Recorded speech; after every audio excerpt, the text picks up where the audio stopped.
Hey, that's how you do it when you want to break the ice. That's how you do it.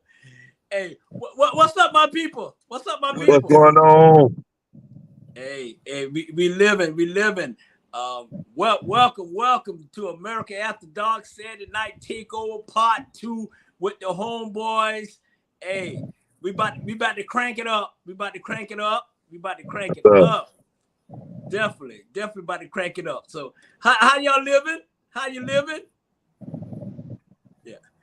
How you living, Tom? I'm proud. Man, bro, I'm good, man. I'm blessed. I'm highly favored, man. I'm covered. I'm good. That's good. What about you? Little cowboy Sean? Hey, what's happening? I'm G to G. Two Gullah. G to G. Hey, what about you, the CEO of Our Black Media Network? Yes, sir. Normally you be asleep by this time, Julie. Well, I don't go to sleep till late, but I'm living large right now. I'm all right. Yes, sir. After attending 2 funerals a day, to a good friend and a family member, and I'm out watching football and getting on here with my boys. Yeah. Hey, man, I'm living large. I'm home. Hey, and I'm home. You know what I'm saying? In the ATL, hey, it's the best city in the world.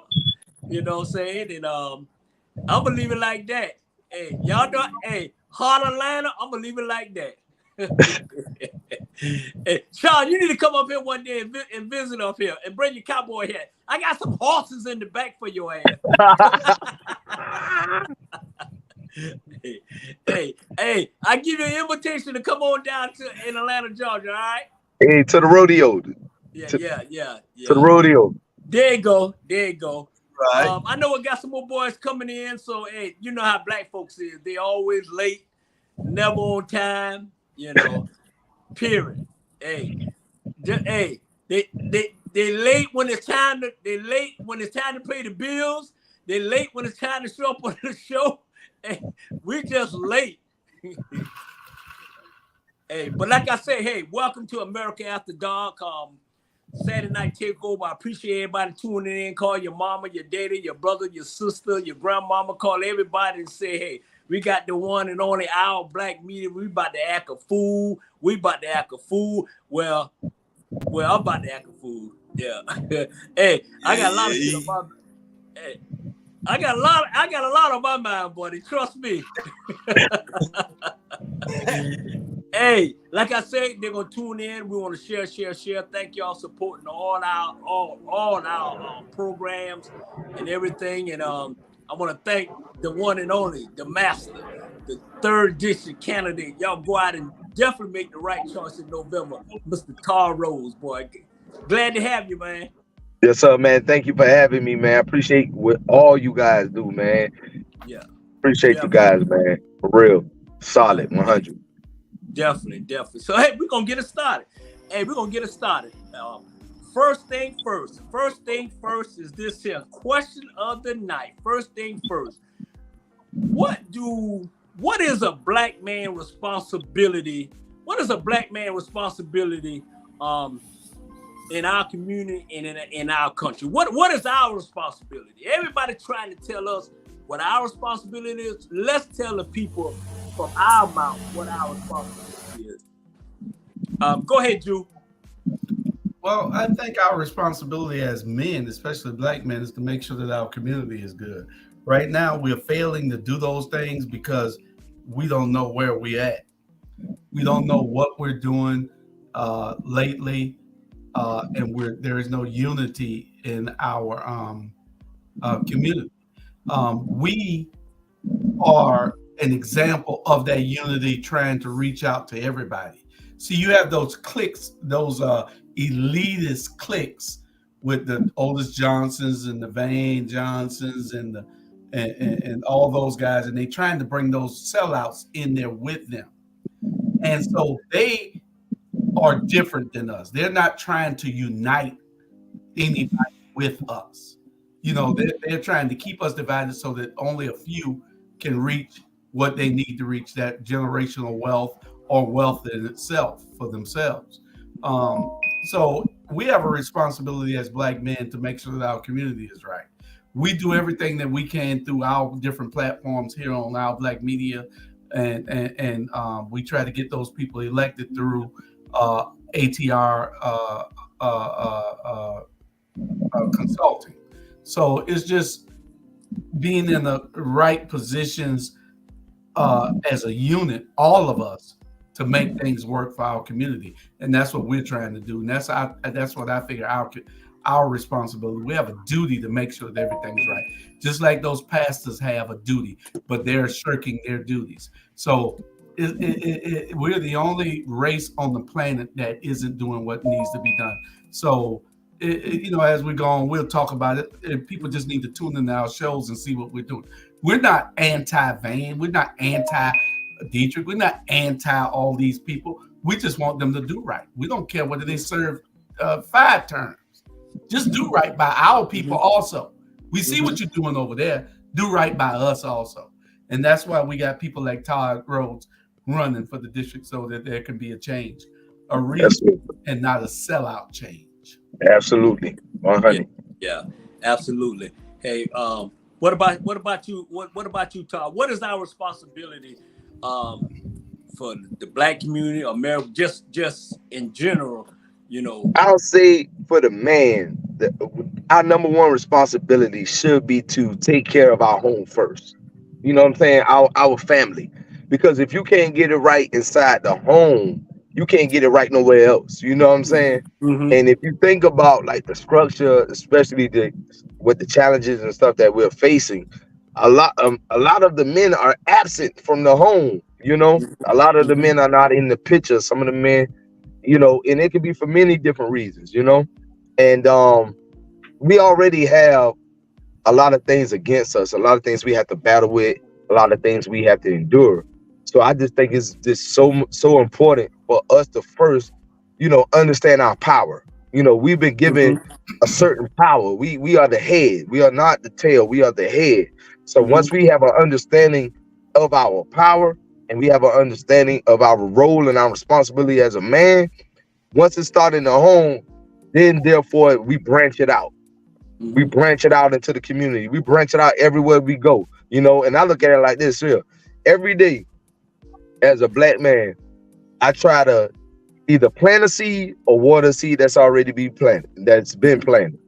I try to let that be my goal and my focus every day while God give me health, life, and strength. You know what I'm saying? Because it is so important, man, to be able to just, you know, just be an example and just lead. I mean, like lead without taking pictures on Facebook.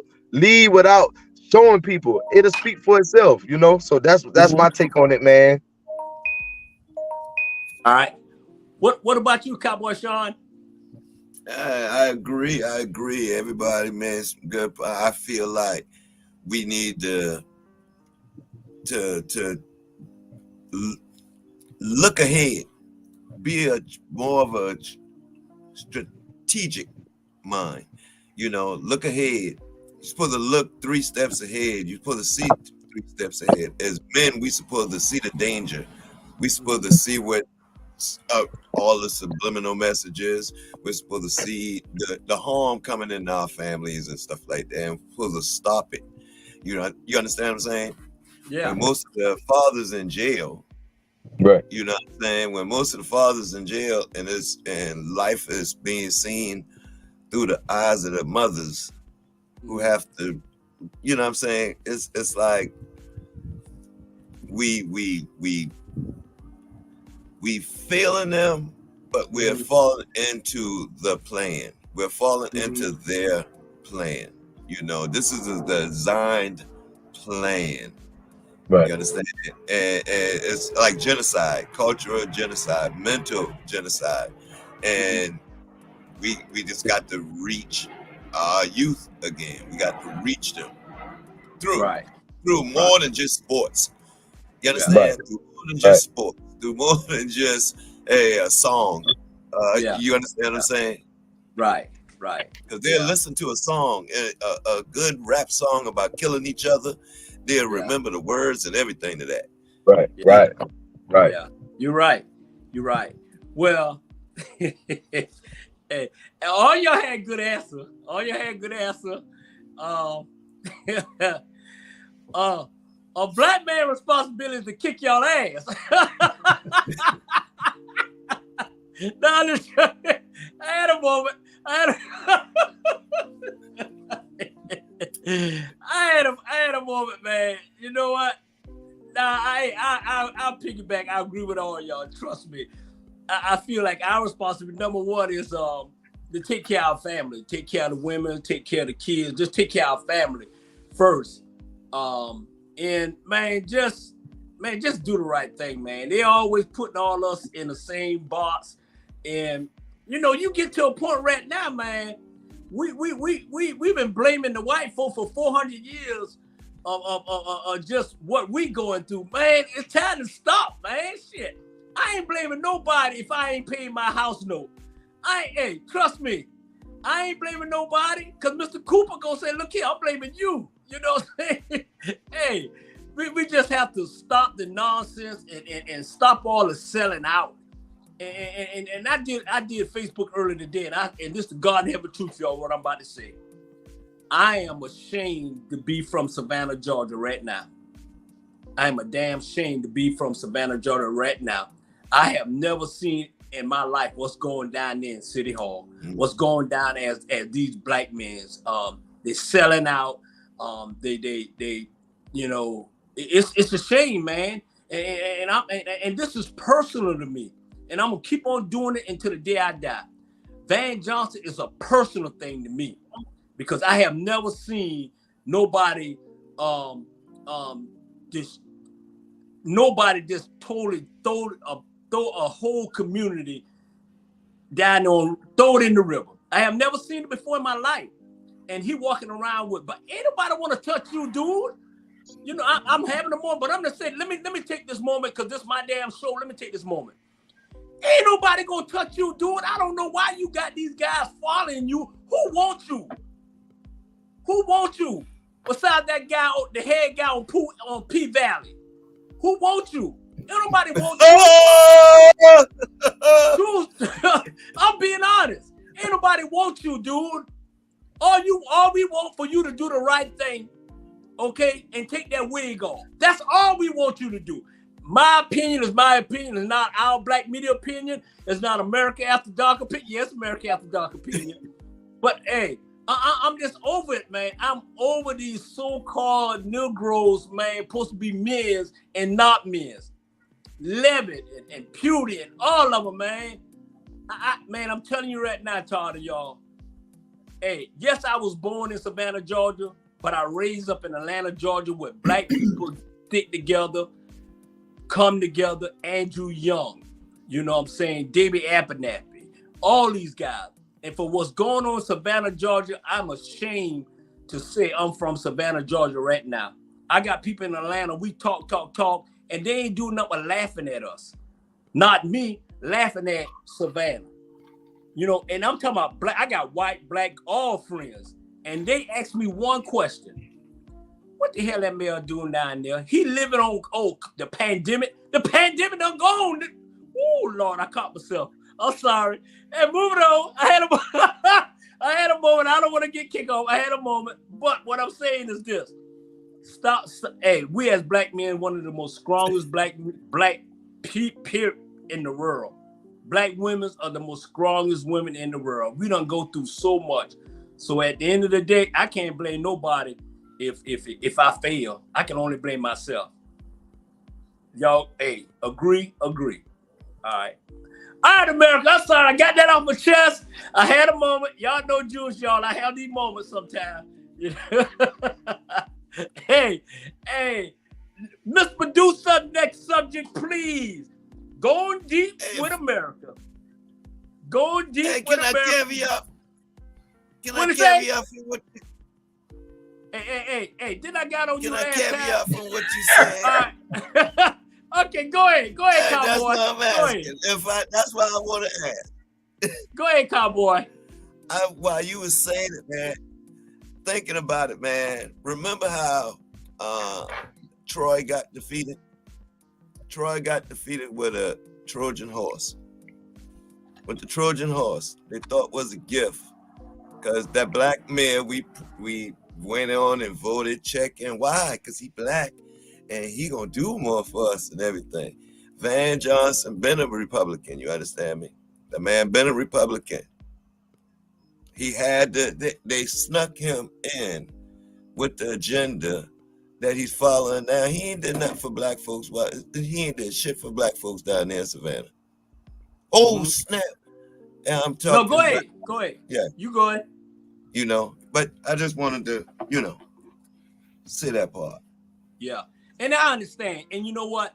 To be honest, we not, like Jewish said, we don't care what color you is. If you do the right thing, do the right thing. We're not bashing nobody. We're just saying do the right thing. But the way it seems and the way it is now, this brother ain't doing the right thing. And at the end of the day, it is what it is. Hey, like I said earlier today, some people got a one-way ticket on the flight at America Airlines straight to hell. Yeah. Trust me. So let's get back. Sean, you all right, Sean? Yeah. Okay. All right. Like I said, welcome to America After Dark, where everything goes, anything said. That's what we do. We be relaxing and maxing. Hey, going deep with America. Todd, hey, what is your greatest fear? My greatest fear is I had to say, man, not being right with God. You know what I'm saying? Like not living to my full potential or my purpose or my plan he has for me. That's my biggest fear. Not fulfilling God's will that he had for my life. You know what I'm saying? That's my biggest fear. Okay. What about you, Cowboy? That's a good question.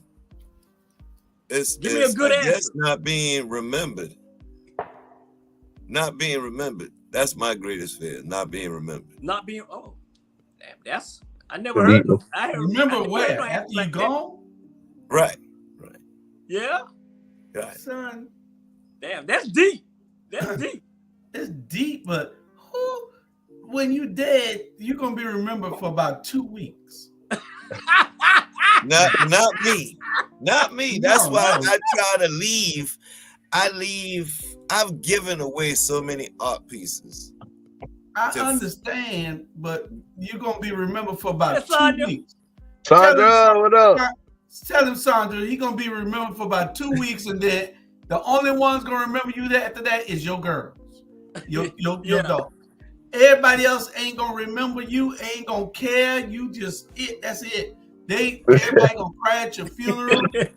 I went to a church today. It was at least 2,000 people there. It was Teddy Williams' funeral. Yeah. 2 months from now, they ain't gonna even remember Teddy. That's how it be. I mean, that's just the way it is.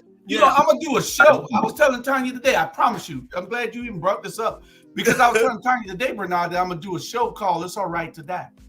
Yeah. Because serious. We're only here for a little while. If you don't wait tomorrow, then that is the plan that God has for your life. Mm-hmm. So we can only be here for so long. We can't be here forever. You can't get all broke up with a 90-year-old person dies. They don't live 90 years. Yeah. How long you thought they were going to live?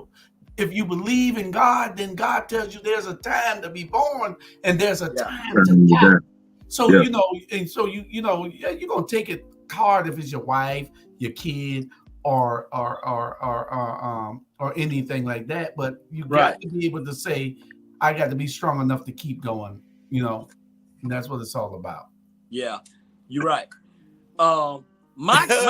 Thank you, Sandra. I know. Hey, my greatest fear is me not remembering Sean. Where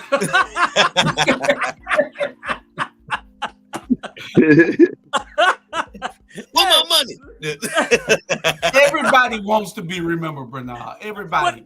And what we do, what we do here if you want to be remembered, we need to build this platform, and everybody not doing what they supposed to do. How many of y'all shared this show to 20 of your friends tonight out of us 4? You know, you know, we got 348 people looking at us right now, according to the stats, the analytics right now on the screen. How many of y'all sharing? How many of those people gonna share with somebody else? What we leave here in something that's tangible, because if it's out of sight, it's out of mind. But if we can leave and build something here with our magazines, with our Roku station, with our radio station that's soon to come, and with these shows, then we've done something. You know, we've done something that we can say we left a legacy here for somebody else to do. We're the only people in this area doing what we're doing to try to bring accurate, informed information, information to our community. And that's what we do here. A little bit at a time, but I'm sorry for interjecting so long, Bernard. But no, you good. Hey, but that's just what I'm seeing. Yeah, you know? Hey. I'm gonna let you go because it's the first part. I get your ass on the second. Hey, no. My greatest fear, to be honest, and this is a serious note, man. My greatest fear is I don't want to hurt nobody. You know what I'm saying? Because man, when I'm 61 years old. And I don't fear anything. Hey, if God ready to take me home, take me home. You know what I'm saying? But one thing about it, man, I'm living my 5th life at the end of the day. And one thing I don't want to do is, and I know it's gonna happen, either leave my child behind. You know what I'm saying? So I enjoyed every second with her. I'd rather leave her behind before she leave me behind. You know what I'm saying? Everybody, parents want to leave before their kids leave. But as far as just greatest fear, you know, I love y'all, man. I love my people. I love y'all. Y'all my boys and my other boys. So, like I said, my greatest fear is not hurting somebody for talking about that little fella down there, Todd, talking about that little fella on this side, Jules, and talking about Cowboy Sean, because I take it personal. I really do. I take it personal when somebody tried to destroy my brother's character. Yeah. I take it personal. You know, so that's all I got to say on that, on my fear. You know, that's about it. What's up, Jules? Raise your hand. It's a caller on the air here, and he wanted to know whether you taking any calls. I told him I had to ask the host. You mute. Hey, do you got Lonnie Ellison number? No. Send me his email. I'll send him a link to the show. Yeah, his email is on that group text that I have. His email is on that group one. I don't think he should be so one-dimensional. He should be able to endure callers. He have let you ramble as long as you want to ramble. I've been listening to him ramble, and you got a country bumpkin on there. I don't know what the hell that could possibly be. With that damn straw hat on. Slavery back again? Tell her it's slavery back again. Hey, Drew. I can't see anyone. Hey, Drew. Why don't you send Charlie? He talking all that noise. Send him the link. You're right, Todd. I'm surprised. You're right. Won't supply. I can't hear anything and I can't see anything.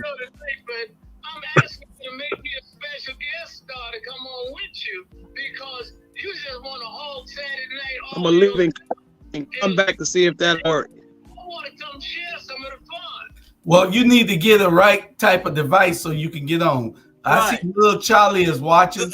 Tell little Charlie I'll send him the link and he can put you and him on. Both of y'all can be on at the same time. Right. There you go. There you go.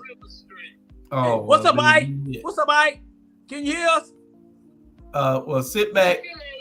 You got any? He talking to his brother. Do you have anything you want to say real quick before we go? Right. Cause you disturbing us. Bernard, I understand that. The only thing I want to say is that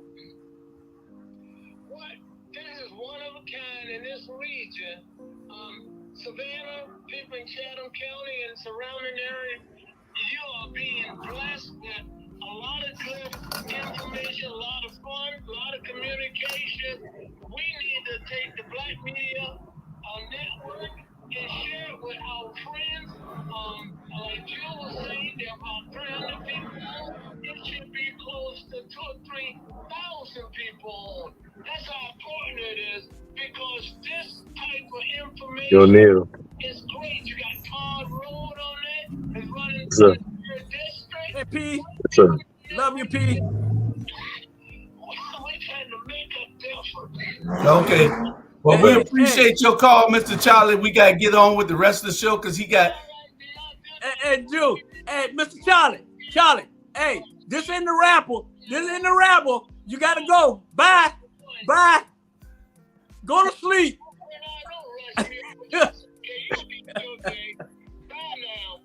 Bye. You're supposed to say, the mind is like a parachute. That was the It great only Charlie works Brown. when you open it. There you go. There you go. Hey, Drew, I think once we go to a commercial, I'll send you matter of fact, let's go to a commercial. Hey, okay, let's go to the commercial. I'm gonna put Charlie Brown and let everybody see that he was on the screen, y'all. He was on the screen. There you go, right there. That's him. I should have had that up while he was talking. My bad. That's Charlie Brown right there, y'all. That's Charlie him. Brown. Probably a little bit more handsome than Charlie is, but that's Charlie Brown right there. We're going to a commercial in 1 second, and then we'll be right back Yes, with sir. the rest of the show. All right.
Welcome back. Welcome back. Welcome back.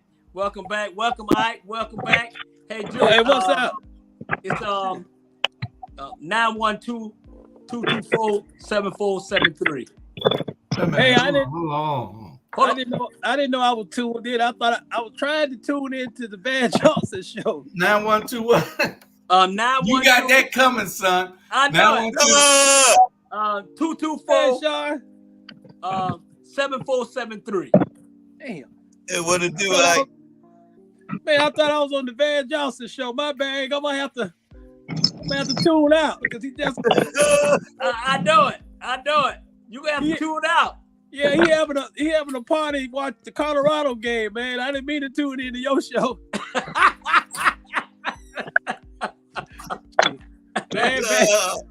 man. Van Johnson got food and games and all kinds of stuff over there. Hey, Jay. Yeah. And he got new wigs over there too. Yeah, I saw it. I was trying to buy some of them to use for Ike's Corner. Hey, welcome to the show, Ike. This my baby brother. Welcome to the show. Hey, I heard you and Todd lying about the politicians, talking about this star with the family. My family ain't trying to run for no political office. It started Hey, do no man. It started with them damn politicians. They always want you to do their job. It's just like going to a concert and they want you to sing all the damn songs. Yeah, true. Nah, just do your job. Yeah. Hey, well, I guess since you done pop in there, you might well finish it then. You got anything else to say? It don't start in the home because a lot of, like Todd said, a lot of homes don't have no fathers in the house. True. The father's gonna have to come, the stepdad and the boyfriend gonna have to come from the outside to try to save the family. True. Mom's so stressed out, she don't have time to go to the pole because she's working. Hey, That's the point. and that's the right moment. Truth. She don't have a car. Now she's gonna have to catch the bus. And I know you politicians always say bring somebody with you. You can't even make it there. You got about 4 or 5 kids. So they depending on the politicians to give them what they want, help them with their health care, help them in every area that they need help because they can't get there. And it's like you said, it starts in the family, but if the family disarray and dysfunctional, they depending on the politicians to do the right thing. Right. And a lot of them at the end of the day, they're not doing the right thing. Now, I give you 4 years, that first term, and then after that, that's when they start backsliding and start doing things that they don't supposed to do, start changing their minds, don't hold up to what they said they was going to do because they done got comfortable with those first 4 years. That's why the ones that's in there now all screwed up because they done been in there for too long. Right. Mm-hmm. Hey, James, Call AAA. Call hold on, AAA. Jay. What you say, Jew? Call AAA and boot them out. Hey, James, do you have time? I need to talk with you tomorrow so we can get our stuff together for the show. You did see my text, right? Yeah, long as it's before that San Francisco and the Cowboys game. It'll probably be before then. It should take a little while, but it's going to take me and you about an hour to write it. Okay? Yeah. Okay. Yeah. All right. All right. Well, I'm glad y'all got that. I'm glad y'all shit got that cleared up. Y'all can talk this after the show. I appreciate that. We might make it America at the dock. Everything go in America after dark. That's the problem, though. We might have to make it a rabble because Hey, America at the dock, it had to be censored. There you go. Hey, I like that cowboy hit, y'all. meantime, between time. Welcome. Thank you. Share. And the next question gonna be on a serious note. Here we go. On a serious note is this. Golly,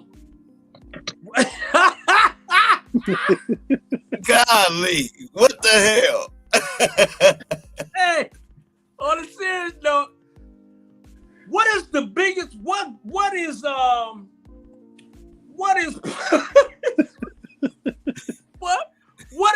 what is the most glamorous part of your woman or your wife's body that you love to touch? Hey, Sean, I'm gonna go with you. You know, you can't go with me right now. You can't go with me right now. Chauncey, you gotta go find a woman first. Buddy. What did they do? Chauncey, you gotta go find a woman first. John? Exactly. I got to find me one first. Well, X him out. Hey, what about you, John? Man, you ain't no secret. I got 10 kids from that woman. So what you think? There you go.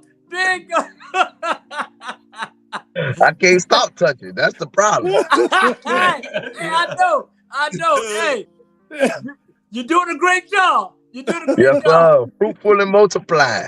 There you go. Exactly. Hey, what about you, Drew? I would have to say, my wife always had an old big butt, so I guess if it's just touching her butt when we out in public, I'd be slapping them. Get on up there, girl.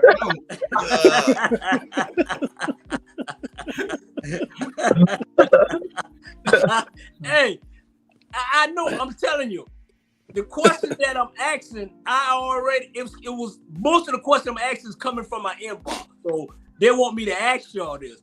What about you, little bro? I mean, Well, I'm going through some things, so I'm pretty much touching myself. So I would just have to defer that question and just say the hands. I got you. Come on, Hey, better. hey, little bro, I got you. I say, hey. Check back with me at the end of the quarter. I got you, bro. Friday, December the 15th. Hey, I'll come back on. I hope December the 15th is on a Saturday. Oh man. Hey, with me, man, I love to touch everything. I love to lick everything. I have this moment, man, that, you know. You about to mention the feet. Hey, in a particular, that's Sean. In a particular spot. Hey, I love everything, man. It's like ice cream. I go over there and I touch the nipple. I go, woo, and then I leave over there, and then I get no toes and I suck them. And then I already know you about to mention the toes now. Hey, I love no toes, boy. Right. Hey, trust me. That's I a take touchdown. shoes off. I wash them in some ivory liquid. I get them all shiny up, you know. Hey, and then, bro, you rub might- my head on. Hey, you might want to change and just use that Dawn dish detergent because that get the grease out the way. Dawn dish detergent kill fleas too. Kill fleas too. Well, you got to get Jamal on that one. I know it. He already sleeping with his girlfriend, grandmama. Yeah. Jamal's on a date tonight. Yeah. Woo. Come on now. Hey, Can you send John. us a picture, Jamal? Can you go live or something to prove that you really on a date? Dude, I hope he you don't said get crammed. he on a date. Oh, He said he snap. on a date. Come on now. You That's see what all Sandra right, told Jamal. you in it. You see what Sandra told you. Yeah, I know. And no, she ain't watching tonight. She gonna call me though. She gonna call me. She ain't watching tonight, but she gonna call me. Mama, I had a moment. Mama Betty, I had a moment. Jewish, let's get back to Jamal. And then let's get back to Jamal. Jew, who the hell Jamal taking out? Ain't nobody want to go to no farm. Come on.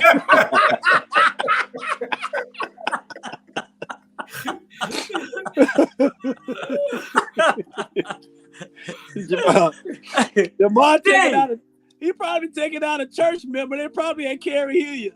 Hey, Sean, who Jamal taking out? Who Jamal taking out? Sean, Nobody. come on now. Who he taking out? Sound like Sean, no. Probably. Oh, I don't know. I do not know. But it sounds like Sean, his mama-in-law. who It Jamal sound like taking it. out? It's Saturday I night. think- It might be his mama-in-law. I think Man. Sean no, brother. I think Sean no. Hey, man. He ain't Ah. taking, I guarantee you. Probably that Do it, secretary know. who went. Probably that secretary who went to talking. Hey, Jamal taking out the Jacob Wolverine mascot. Come on, never. He got a date. He can't come on. Man, please. Hey, The let's only people. produce the next subject, please. Next subject, please. Hey, the next is this here. Man, y'all got me going crazy. I gotta get it right. Hey, let's get personal. Let's get personal. Here we go. Let's get personal. I'm going to you, June. Let's get personal. Cause you know you try to be so hard and shit, like you unvisible, and like you know. Hey. Y'all Hey, know I'm hard as a brick. I know you try to be so hard. So answer this question here: have you ever loved someone that made you cry? Have you ever loved someone that made you cry? If you haven't cried from dating since you were in high school, then you've never been in love. You have never been in love. Yeah. Let me tell I you got something. you. It's all about your feelings. It's all Yeah. about your feelings and what you feel when you're going through this. I write poetry. I got a book of poetry over here. I'm gonna show y'all a copy of the book in a minute. I write poetry, and most of my poetry is about love. If y'all look at it, I have cried because see, I love. It's deep. It's deep love. If you can throw all that old bull out the door. Y'all can tell me all that old bull y'all want to tell me and lie to me and all. I know you've been over in that corner, Sean, crying about your wife. Because, see, we done heard your stories before. See, I know you done been over there. See, I know my little brother, Ike. I know Ike is very sensitive. He's a loving man. He's a great loving man. So I know he done cried. I'm crying. Bernard, you cry. They can tell you it's raining outside and you gonna cry. Yeah, I'm crying. I know it. He probably And cried before the show. Todd got 10 kids, so I know he done cried many a night. Many tears. We cry for a living. You ain't lying. He probably cried. He probably cried now with 10 kids. No. It's better now because I got 3 already grown. You know what I'm saying? One that's a senior, so they getting up there now. So I my eyes start to get real dry now. Right. Hey, what about you, Sean? Have you ever? Well, with that head alone, you cried tonight with that shit on your head. No. Hey, you cried now, Sean. Hey, what about you, Sean? It is. You can't call yourself human without. I mean, that's the only thing that make you cry. All the people that you love. Those are the only people that have the ability. Unless, like me, when I get mad and I can't put my hands on you, I might cry then. But yeah, that's like the only time that I cry without actually, is, hey, don't take my family away from me. Don't take my family away from me. Taking a piece of my family away from me is a crying, whether that be her, my child, or Sean. So yeah. Sean. Let me redo the question again. What I asked you. Yeah, please. I ain't asked you about your daughter. I ain't asked you about the question was, have any woman ever made you cry? A woman. I ain't saying you can't the dog. Okay? To be honest, I'm trying to think. And to tell you the truth, yes. One did. And what she did? What she did? She I was in 11th grade and she was a freshman. That's the bad thing about it. And she cheated on me. She cheated on me with one of my homeboys. What? So yeah. Boy, you let a freshman cheated on a junior. Yeah, and it crushed me, man. That shit that crap crushed me, man. She been having sex since she was 15. Hey, like Lenny said, maybe you ain't been in love like I've been in love. There you go. Hey, The that's tears, Sean. the filler, and wells. Hey, you bounced back on that one, Sean. That was good. Hey, what about you, JB? Hey, like you said with them songs, I cried off of Bobby Womack, You Think You're Lonely Now, September the 12th, 1985 at 3:15 p.m. Hey, Yeah, Jay. I remember the time and the date because it was time for the rent to be paid and she left me. And it was only $285 back then. This was in 1985. So we had to go to the drug man to get the money. So I paid all the rent with $5 bills that I gathered up. And so I started crying because I ain't had nobody else to help me pay that rent. Hey, Jay, you know we live in the same house. And I ain't gonna put your personal business out, but okay, I'm gonna leave that one alone. I appreciate it. I seen that first time you cried. It was before 85. I remember. Hey, yeah. It was Big Shirley. I see. Yeah. That was in 1982 at 1:15 in the morning. There you go, Big Shirley. That was my first time with Big Shirley. And changed my life that night. And I seen so many magazines. So that was the first time seeing a woman naked, and I didn't know what to do. Cause looking at the magazines, everything usually was right there on the top. But when I saw this person, it was like under the bottom, and I didn't know how to maneuver myself and how to get up under there. But she taught me, and after I got through, I started crying. Hey, It was tears of joy. Hey. I cried. Matter of fact, I cried tonight. I wouldn't doubt it. Hey, y'all know I'm always crying. I'm crying, but yeah, I cried that I love this woman so much, man, and I can't help it. You know, I want her. I wanted to do her and let her do me. I say, when you're in love, you ready to go with it? Jay, let's go with it. On the count of three. One, two, three. When you think I love, you make you want to blow in your mind. When you think of love, it makes you cry when you think of love. That's it.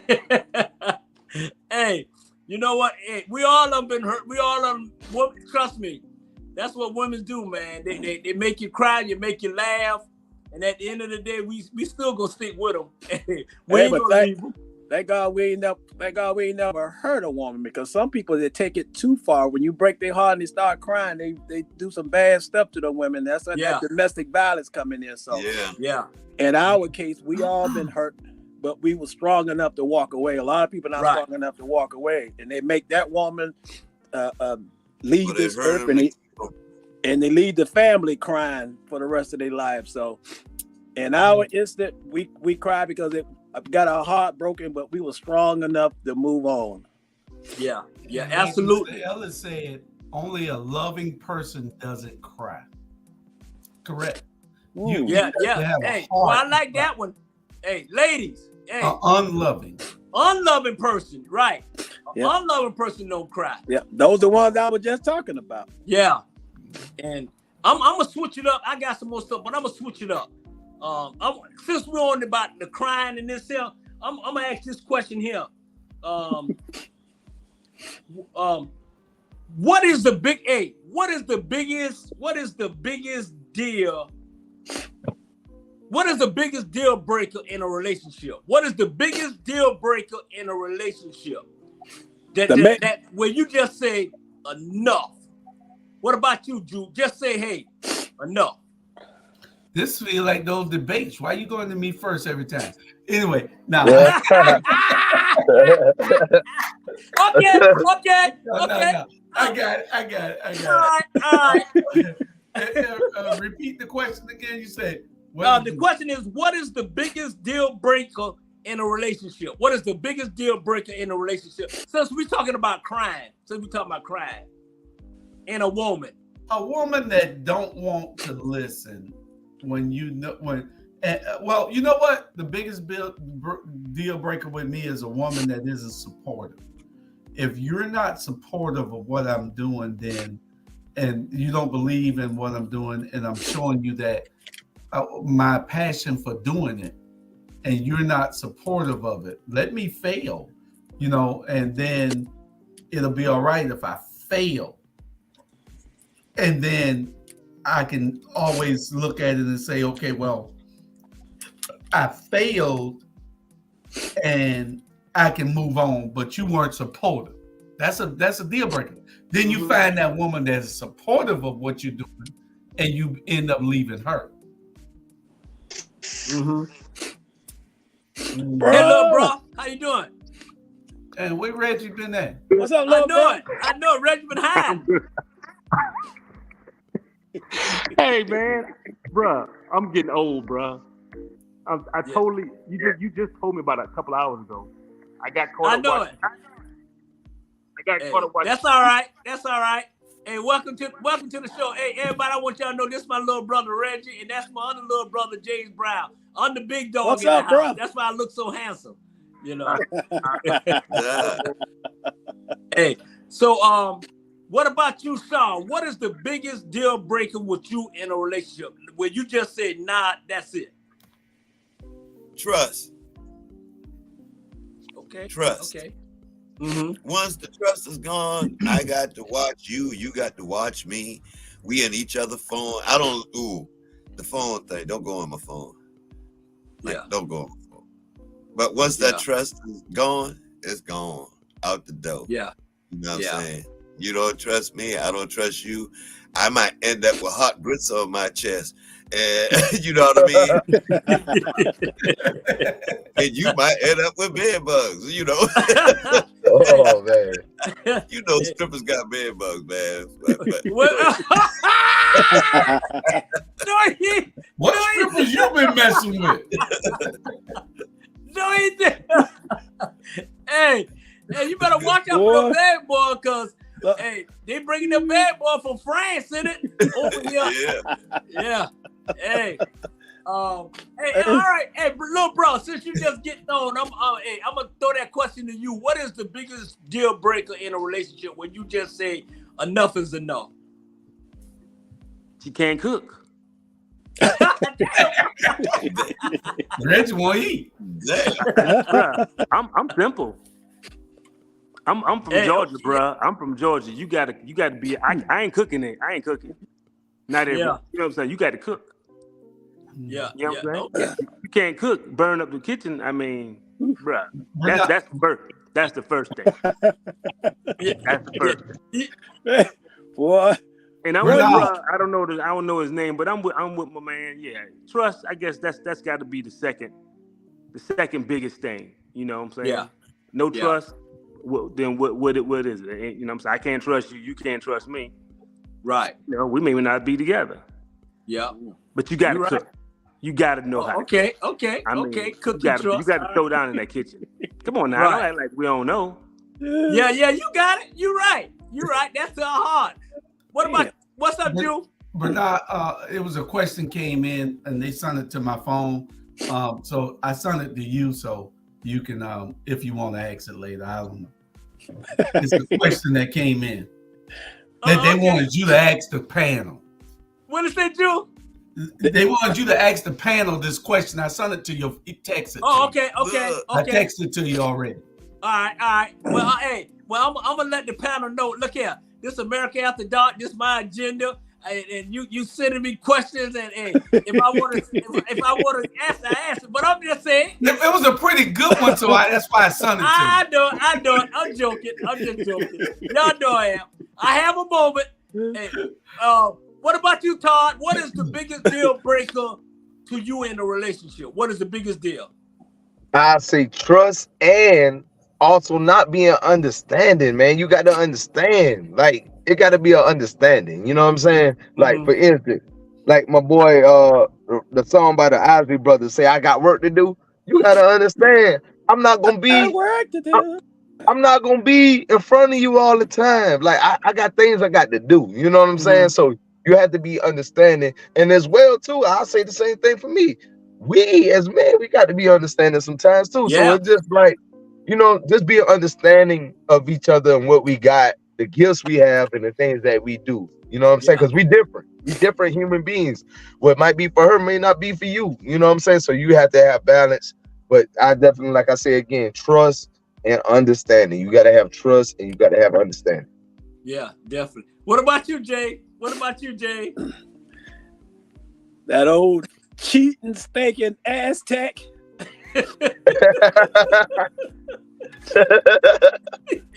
And y'all know y'all won't forgive them for cheating on you. Yeah. Even if you decide to stay, every time you look at it, you're going to think of Bobby Brown. It's going to be hard. It's going to be hard to get it out your head. You got one leg up and all the pow. pops up in your head, you know you ain't gonna be able to do it.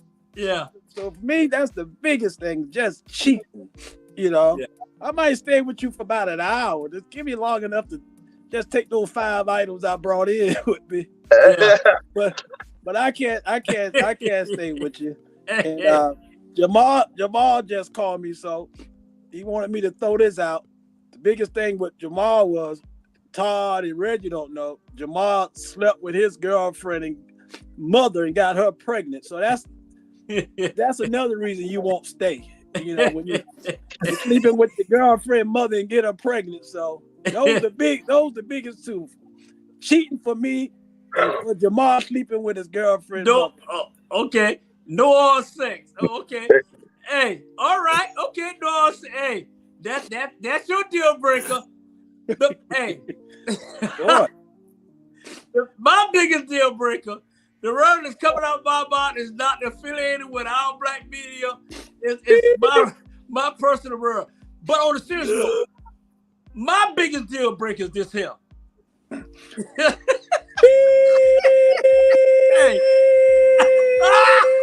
Drew, put that a disclosure. We're gonna have to put the disclaimer up on your butt. Put the disclaimer up. Put it up. Put that.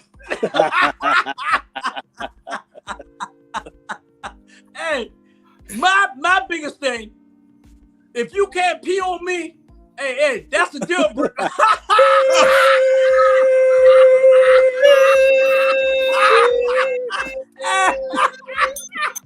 my boy like going to towers. Commercial, please. This is a new computer, man. I got bed all wet all We'll be right back. We'll be right back.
Welcome back to America After Dark Saturday Night Takeover. We appreciate y'all tuning in.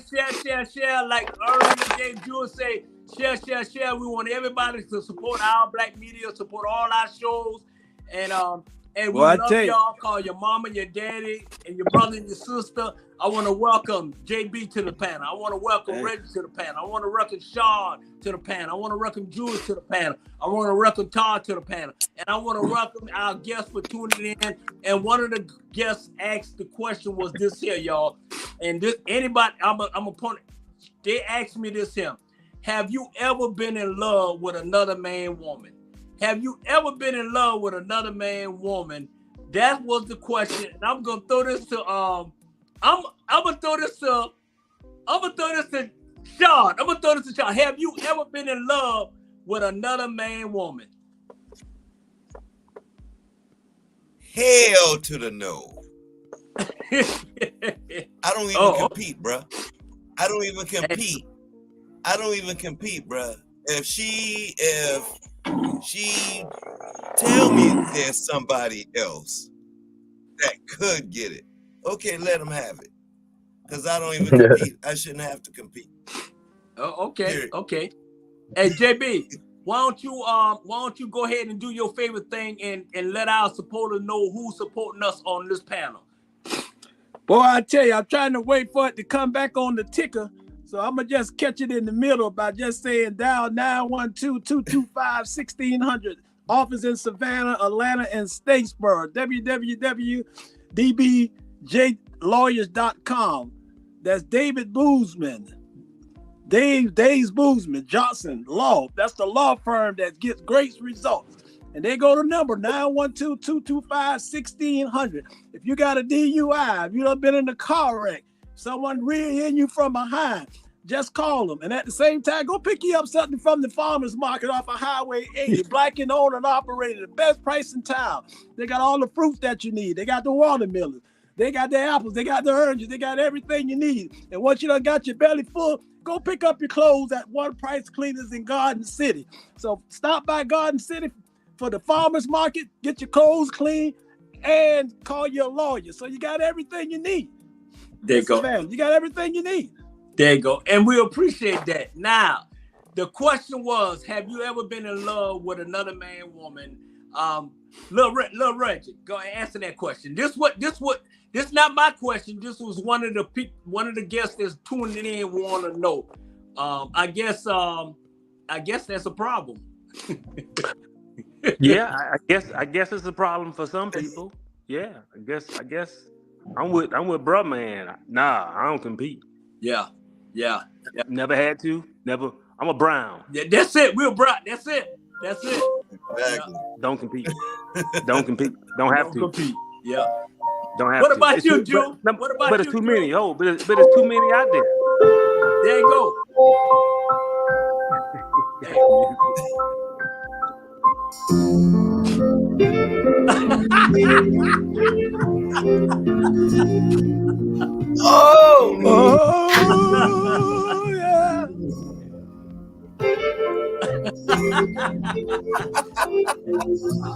We do not own the rights to this music. No, we don't. That's Ike, man. Who ain't never been in love with another man woman? Who on this panel ain't been in love with another man? Really? When you were 17, you didn't want Jimmy's girl? Nah. Hey, listen. It's a difference between being in love and being in lust.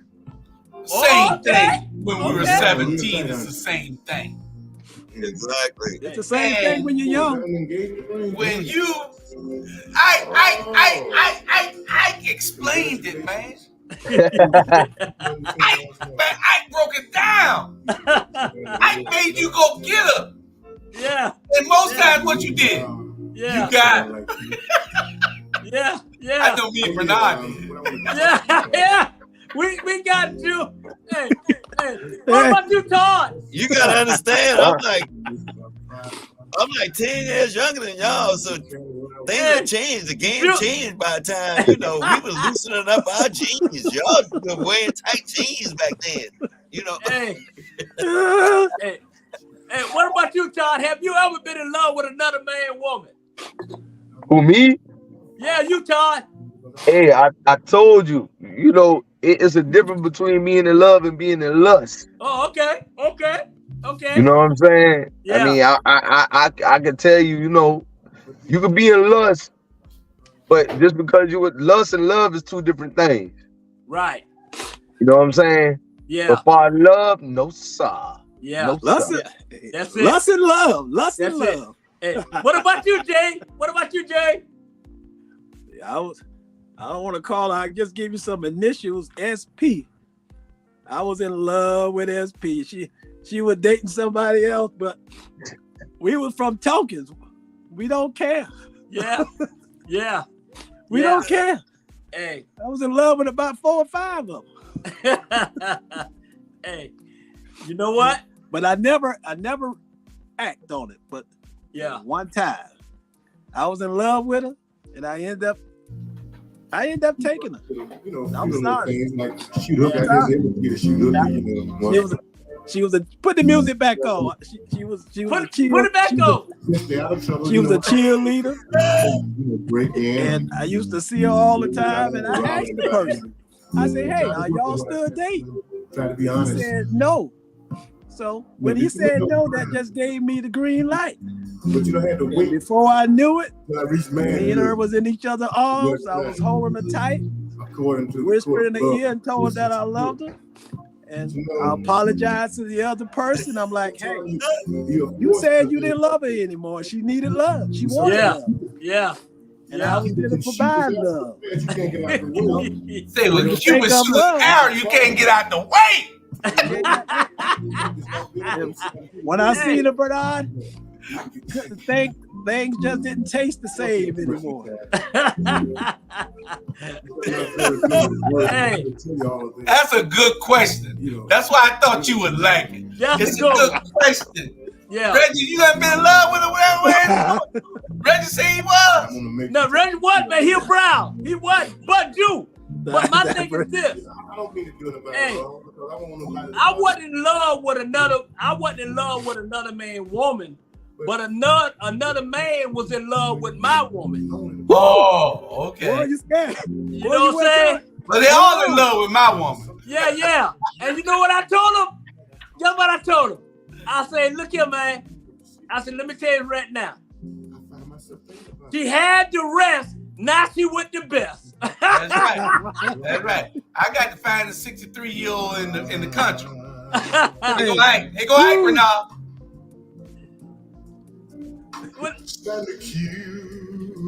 Hey, Bernard, you came back strong because you was kind of you was kind of low with your words because you said that you was in love. Another man was in love. I thought you were saying another man was in love. Wait a minute now. Wait a minute. Hey, I'm telling you. Wait a minute. No, you said it. You were just kind of slow at the end. Yeah, I'm telling you, man. Guilty. I was wondering where he was going with that, James. I was wondering. I had to. He was a little slow. He was a little slow with that question. Hey, I'm sorry. Hey, Just a little let me slow. clear it up then. Let me clear it up. Another man was in love with my woman that I already had, and it was his woman. And I told Shorty, telling him he better not bring his ass back to this house no more. And he did. All right. Well, you filled in the gap. You filled in the gap on the second. I filled in the gap. Hey, listen in, James. James, yo. Hey, I ain't Van Johnson. Woo. Shots fired. I believe that alone, you. But they say, but Bernard, they always say, if another man, some guys get mad because a man looking at their woman. I tell my wife, if another man is looking at you, what the hell I'm gonna look at you for? There you go. There you go. Seriously. That's why she always on point. Yeah. Because you want your woman, you feel, hey, I know, shit, sexy as hell. If our woman wasn't sexy as hell, we wouldn't be with them. That's just the way our ego is. You know what I'm saying? Period. Hey, I got to walk behind my woman because the ass so big. Hey, I did it today. Coming out Red Lobster, I said, let me walk behind this. Hey, that's a lot of writing right there. Boy, what this is right here? Look at that. I never thought I would smile again.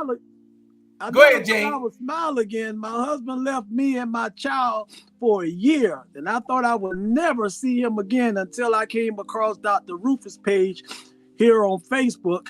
And here I am, happy again with my family. Thanks to God of the universe for using Dr. Rufus. Wow. Man. Hey, and you know what? Man, that's hack. Dr. Rufus restored the love back in her life. What's up, nephew? Hey, Drew, send my nephew the link. He gotta put his email in the This big man. Yeah, This big I man. don't know what happened to Lonnie. Let me see if Lonnie ever signed it. Yeah. Hey, but you're right. Because it's like, let me tell you this thing, y'all. And this is a true story. It happened about an hour ago. So About an hour ago. hey, yeah, this happened about an hour ago. Lord, I'm telling you this, and I'm leaving it alone. Lie don't care who tell it. Hey. I don't even know what I want to hear this an hour ago. Yeah, this happened an hour ago. And y'all will be proud of me. First. Dude, y'all be proud of me. So I'm sitting at Red Lobster, we eating blah blah blah like that, right? Me and my baby, we eating. So the waitress, right? She was like looking at us, say, "Oh, y'all look so happy." And I said, "Yeah, I'm happy." I said, "Cause I love her. That's my baby, right?" So at the end of the day, you know, what she was saying, she was like, she was depressed. She was depressed yesterday. She was depressed. So why are you depressed? She said that she's seen so many men just totally dogging women and dogging them out. And she said, I can't find no good man. All they want to do is beat us and all that. So I said, look here. I said, it's not y'all women's, it's the low self-esteem that a man have of himself. It's not y'all. If a man ain't happy with himself, how in the hell you think he gonna make you happy? You know what I'm saying? So don't worry about him. You just keep focused on you. And you know what she said? She said, I thank you. I really appreciate that. That made me feel much better now. It's a lot of these women, man, men and women is being destroyed by man and woman. That mouth can kill. That mouth is worse than physical abuse because you can destroy somebody with what's coming out that mouth at the end of the day. I learned that because I damn near destroyed myself. Hey, Bernard. Next, just tell that person that you love need more cooking and more peeing. There you go. Hey, but thank Like y'all. you and your Like I brother, said, thank y'all you're tuning not in. cooking Mr. enough and you're not peeing on each other. Hey, and it better be white. Hey, you better drink some water. We don't want that. Let me stop. Because let me stop, Jew, before we get put on. Hey, Miss Producer, next subject, please. Next subject. Inquired mind want to know. No, hey, let's go with this here. Inquired mind want to know. What do you love? And since we talking about this here, I mean, inquired mind want to know, Todd, what do you love the most about your woman? What do you love the most? Man, we're gonna turn into Dr. Phil and missing all this on this shit. What do you love most about your woman, Todd? You muted. I guess You you don't muted, love Todd. Oh, she never gave up on me. You know what I'm saying? Like, even in my immature moments, you know what I'm saying? Like, you know, we was together for a long time and very young, you know what I'm saying?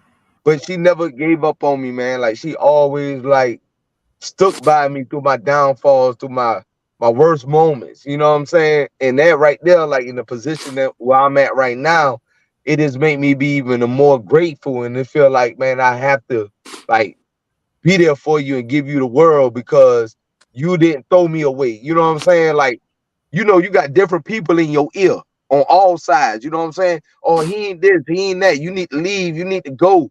But she's steady. Instead of listening to them, it's like almost like she's seen the potential or she already seen the gift in me. So it's like, man, I ain't gonna give up. I'm gonna hold on because I know later it's gonna get greater.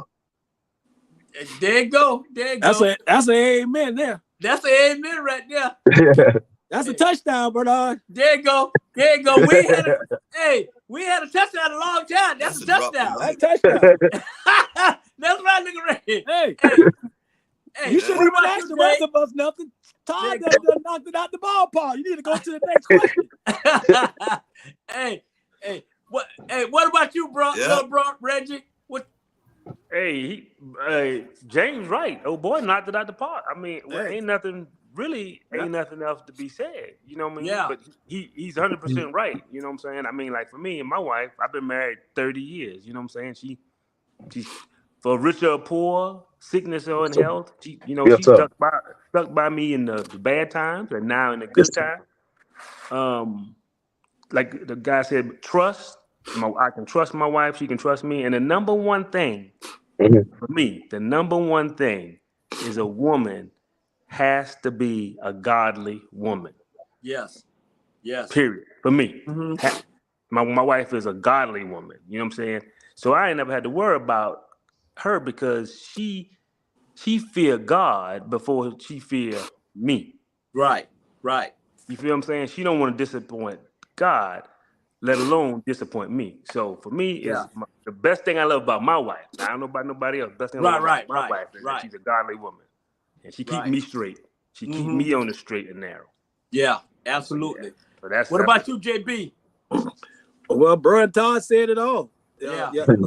Godly woman like Todd pretty much put the hammer to the nail. Yeah, You know? yeah. Well, Just we're gonna bypass that for Sean, because Sean ain't got no woman.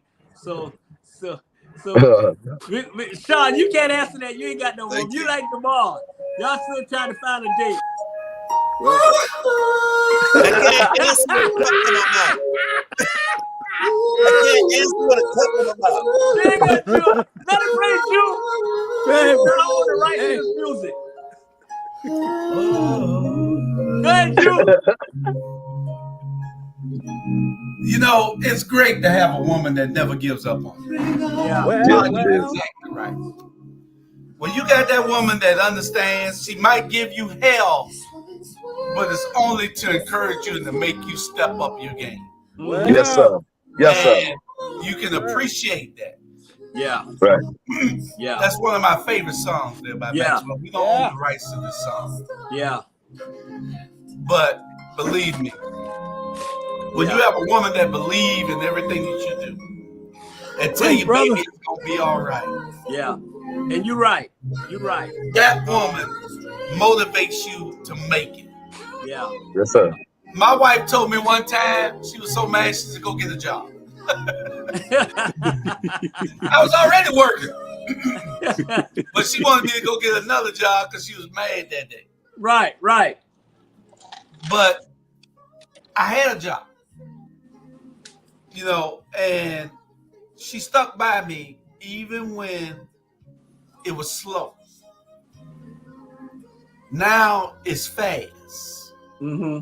Everything is fluid. Yeah. So it's great to have a woman that understands that she is my support system. Mm-hmm. She is my backbone. She is there to help me as being my helpmate. Mm-hmm. You got that person in your life, then all you can do is understand that your grind is all that matters. Yeah. You're trying to leave something here about what we said earlier about, like Sean said, having people remember you. And you leave that by making sure that it's something that you did to leave that's going to have your name in front of it. Yeah. Like Ford Motors, the guy who Ford is still here. You know what I'm saying? Yeah. They're still here. Steve Jobs with Apple. Apple is still here. Everybody knows Steve Jobs did that. You see what I'm saying? We have to be able to leave something tangible here that people can say, okay, Bernard Brown left that here. James Brown left that here. Todd Rose left that here. Mm-hmm. You know, Reggie left that here. Uncle Sean left that here. You know what I'm saying? Yeah. Hall left this here for us. It's in place. And Yes, sir. You can't do nothing without a helpmate in this world. Yeah. That's right. The person that's going to be there for when the times aren't going right. Mm-hmm. That's what it's all about. Yeah. I'm a love music guy. You know, like I said, I write music. I write. Here's my books. This is my book of my autobiography, Crossing the Line, the Julius Hall story. Y'all can get it. It's in stores now. You can also get my second book, The Journey. It's a book of poetry. You know, I write. I'm a hopeful romantic. That's what I do.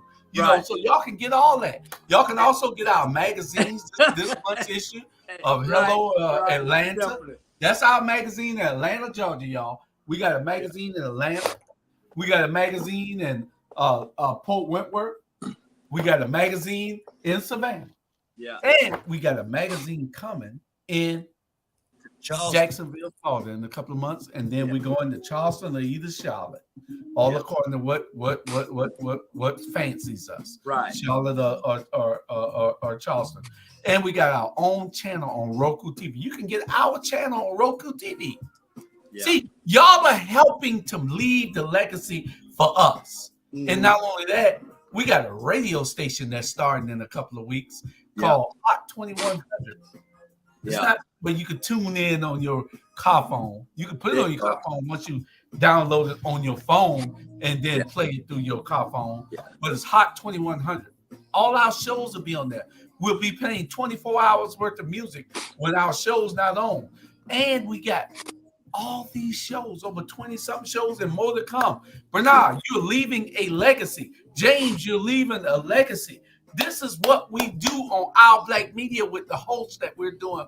We're providing information. Sean, you're doing what you're supposed to do. You ain't did that comedy show yet, but you're supposed to do that. But we're doing everything that we're supposed to do to bring this information. And Reggie and Todd, y'all just being here tonight helps us solidify what we're doing by saying, hey, we're relevant. You know, yes, sir. Definitely relevant, man. What it's all about, you know, us sharing it, understanding that there is a niche for us to get in and leave our legacy. I don't mean to talk and run and be all over your show, Bernard, but you got until 12 o'clock. But and that's good. I mean, you know what? And that was a real live commercial. And I agree with everything y'all said about women. But me, I'm the luckiest man in the world. You know why? Because I had one woman that just loved me for 35 years until she passed away. And then I was lost. I didn't know what to do, man. I was all over the place, man. I was like, Lord, what I'm gonna do? I got to take care of my child, and I don't know what to do. And then God said, son, I got you. You don't worry, I got you. And then he brought this beautiful young lady back into my life. Not back, but came to my life.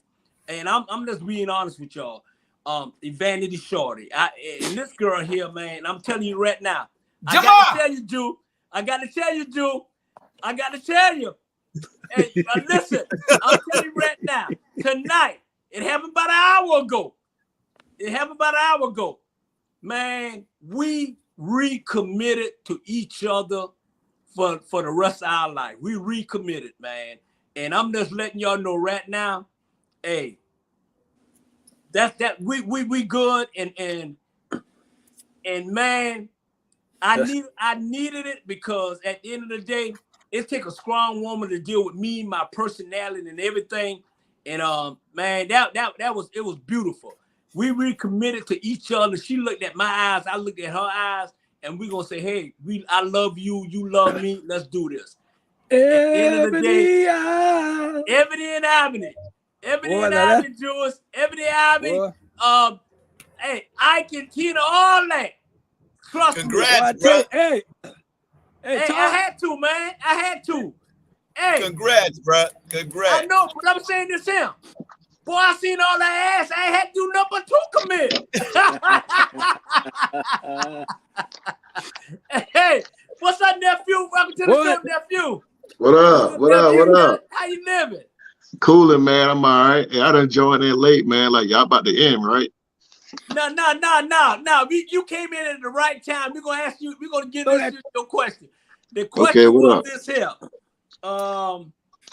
What do you love the most about your woman? Oh man, put me on the spot, man. And you came in on the spot, nephew. Oh man, I would say, shoot, besides her beauty, man, just the fact that she, like just keep me on my toes, man. Hey, it's baby. just, that's the main thing, like just keep me on my toes, because, as men, we tend to veer off a little bit, and she on me, so that and also just the fact that she's like just there for me, so that's the main thing I would say. Yeah, absolutely. Hey, and I'm gonna say this here, man. All these brothers that you see on this platform, we all love who we with, and we all love ourselves. So I just want to let y'all know, don't get it twisted. Don't put all black men in the same boat. Don't put all white man, all Asian, whatever. We all different. That's right. Brown. I'm sorry, man. I know you getting on me, but Brown. I did told our business, but at the end of the day, it's love. It's love. When you, at the end of the day, we good. Can I say something, Shorty? I tried to tell him that to stop telling us all this old bull. I said, just go on and marry Shaw. Commercial. Just go ahead and go to Shaw. Commercial, please. Commercial. Go to a commercial. Ivan Cohen is watching. Ivan Cohen say, play this song for Todd. Play for Todd. Hey, Todd answered the one that sparked on this. See, that was real music back then.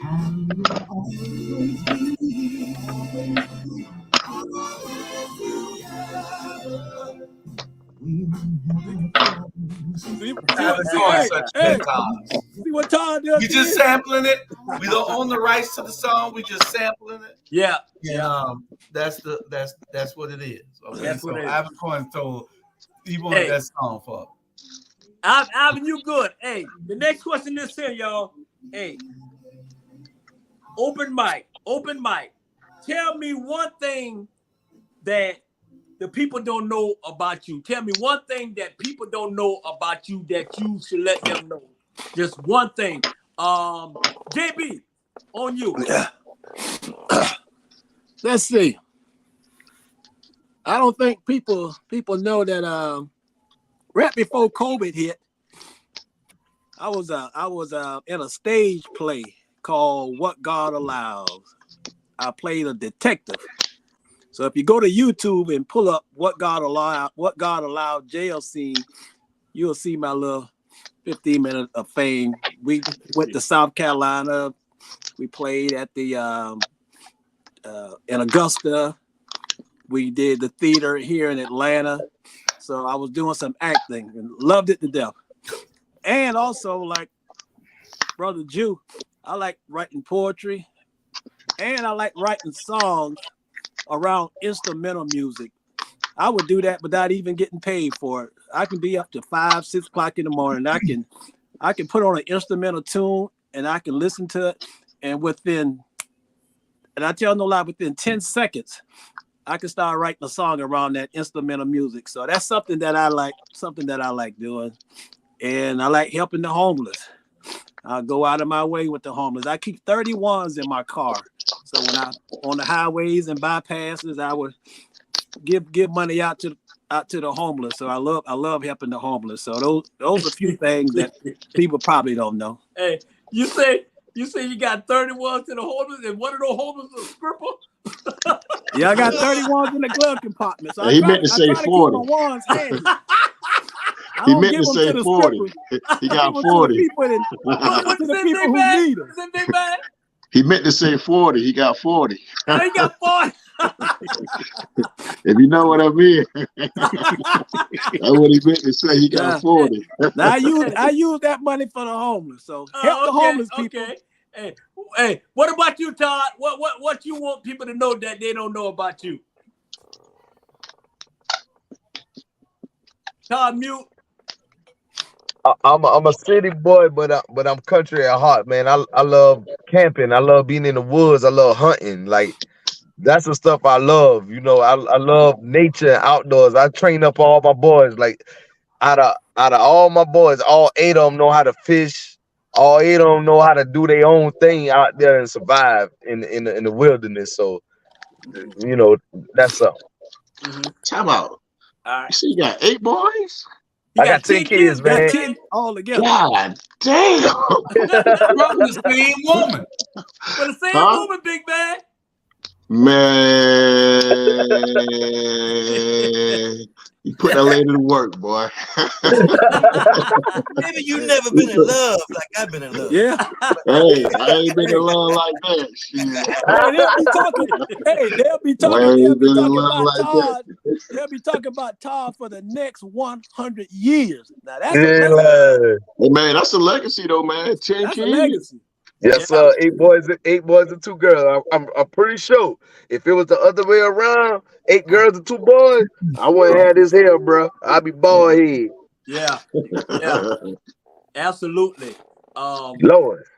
Hey, what about you, Big Man? What you want people to know that they don't know about you, Big Man? You love the Braves.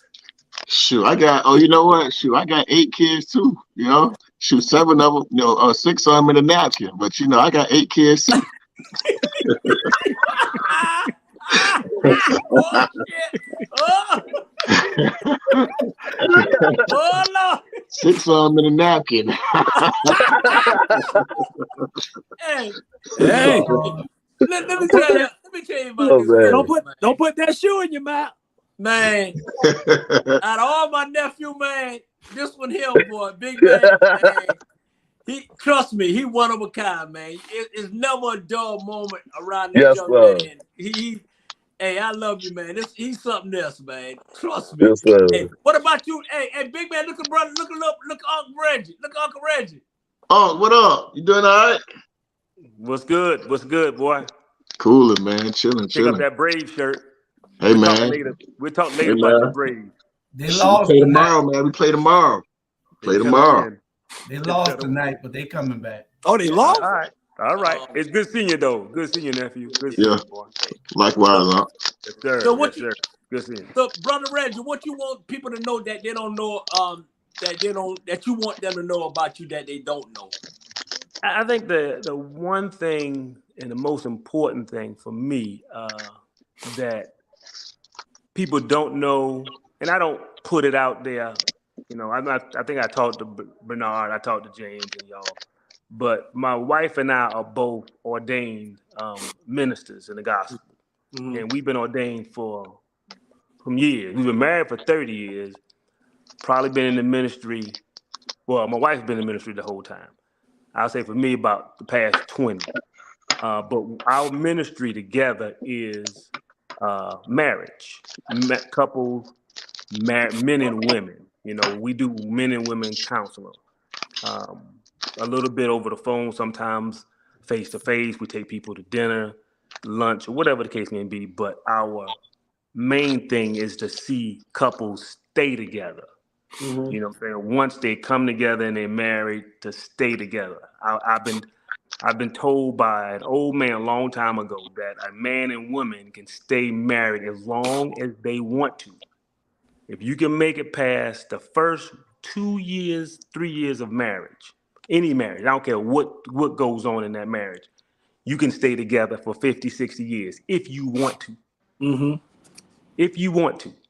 There's many things that break a marriage up. Most times it's the man. Sometimes it's both. But if you can, but Yeah, if you can, but yeah. if you can get past those 2 or 3 years in marriage, any marriage, you can stay together. So that's my wife and I ministry. That's what we're passionate about, and so that's what I want most people to know about me. If that could be a legacy that I could leave, Yeah. is to bring couples together to stay together, and that's what I try to teach my kids. You know, I got 2 girls and a boy. I don't have 10, but Hey, the 2 girls, like bro man said, if I had 8 girls, Lord have mercy. Yeah, definitely. But What that's hey, about good. you, Sean? That's got a good. question for you, huh? Uncle Yes, sir. Reggie. Yes, sir.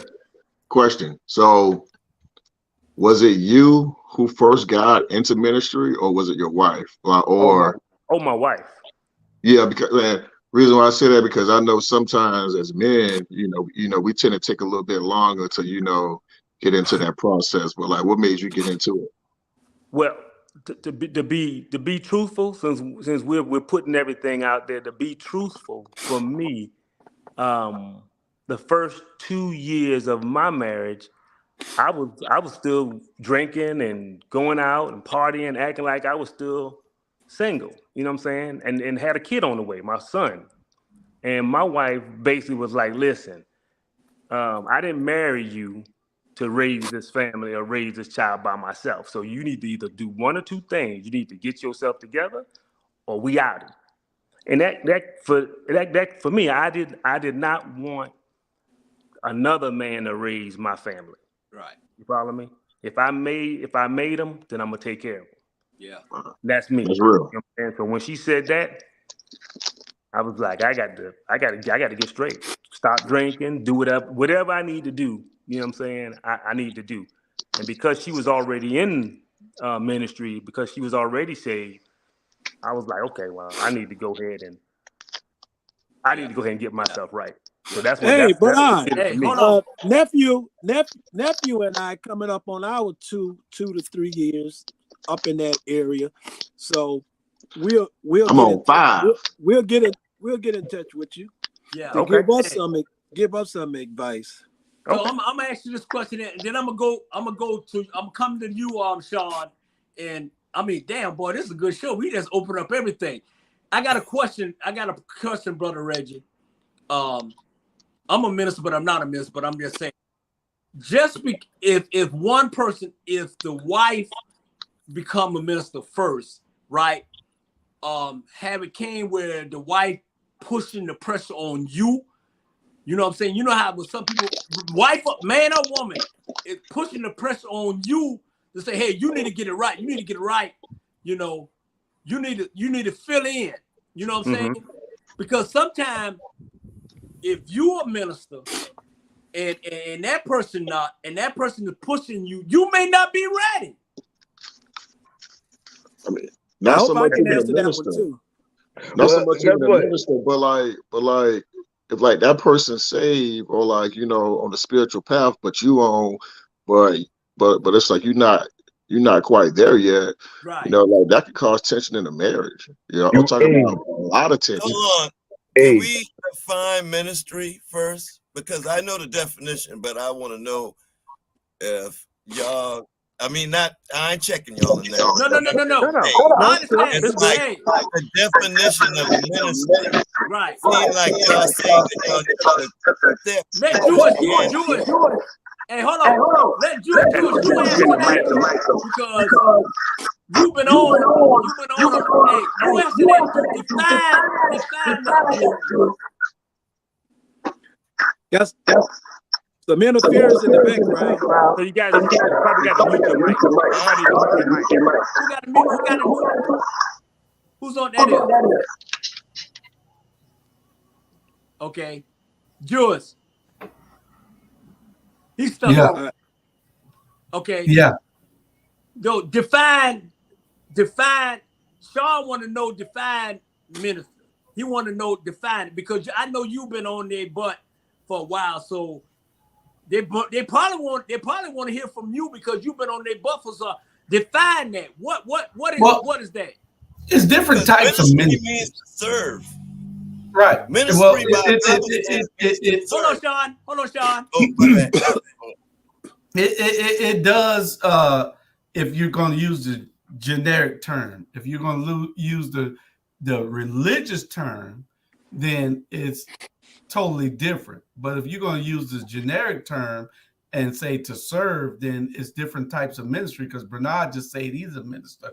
And I don't know what the hell type of minister that are. Shorty, how about call me afterwards and tell me what type of damn minister Bernard is? Yeah, minister of defense. Okay. So, hey, I think that's ministry. what Sean was getting at.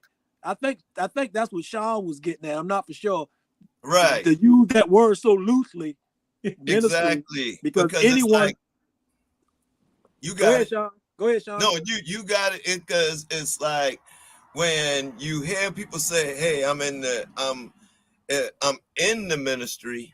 That's different from saying I'm a minister or I went into the ministry. Because as soon as you become a Christian and you start bragging about the Lord like you're supposed to, then you're in the ministry. You're ministering once you start serving the Lord. You know what I'm saying?